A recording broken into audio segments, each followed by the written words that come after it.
Things Fall Apart, Part 1 by Chinua Achebe. Video presentation by Michael Martinek. Giant redwoods are some of the biggest organisms on the planet. They can grow higher than the Statue of Liberty and live for thousands of years through wind and rain and snow and ice. And they can do these amazing things because their roots intertwine. They support each other. Humans don't have roots. We have literature. I've mentioned this in other classes, but it's a great time to bring it up again because Achebe's Things Fall Apart so perfectly illustrates this point. His book is about the fraying of society, the breaking down of old norms and traditions, the falling apart. It works, ironically, I believe, to bring us a little closer together.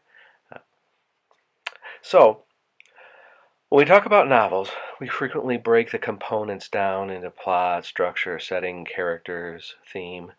That's the usual list, give or take a couple. But there are other smaller components like pacing and balance that are well worth studying. My favorite is the entrance point. I'm continuously fascinated by the method a novel uses to reach out and pull a reader in. How a novel can adjust the viewpoint of you, the reader, without alienating you.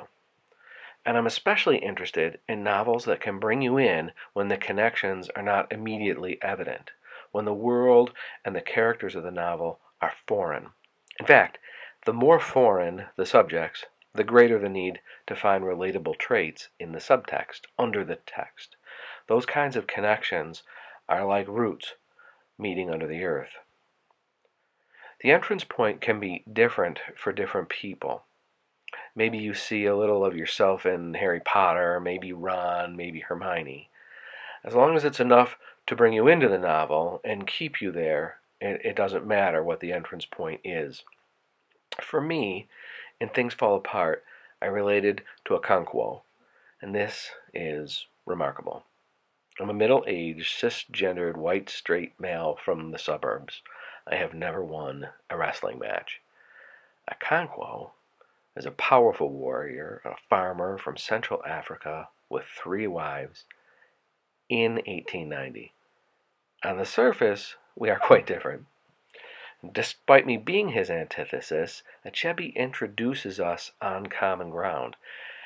I can kind of identify with Okonkwo at times, certainly enough to bring me into the novel and keep me there and compel me to read his story. And when that happens, when you can relate to a character, you begin to view what happens to him and his society not as a complete outsider. You are in. That is the real strong benefit to a well-crafted novel and to an efficient and effective entrance point.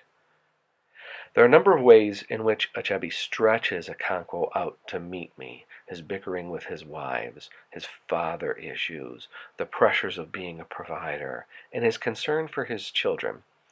On page 85, while his favorite daughter, Zima, is ill, Okonkwo, and I quote, returned from the bush carrying on his left shoulder a large bundle of grass and leaves, roots and barks of medicinal trees and shrubs. He didn't, when Edzema was sick, he didn't send out one of his other wives or one of his many children. He didn't send them out to the bush to get the medicine. He rushed out himself because he wanted to help. He needed to do something. He needed not to be helpless. He was in those moments a father with a sick child. Regardless of location, regardless of time, it was just universal fatherhood. And that brings me inside. It's an entrance point for me into the novel. And once you put yourself in Okonkwo's place, there is no reason to move. You have his point of view. And that makes the book work. You can understand Okonkwo's frustrations and resentments for the remainder of the novel, not from sympathy, but from something closer to empathy.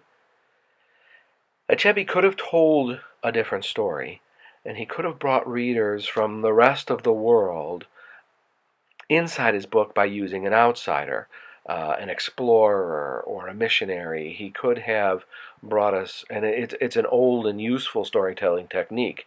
That no, Achebe did it the hard way, and the connections are far stronger because of it.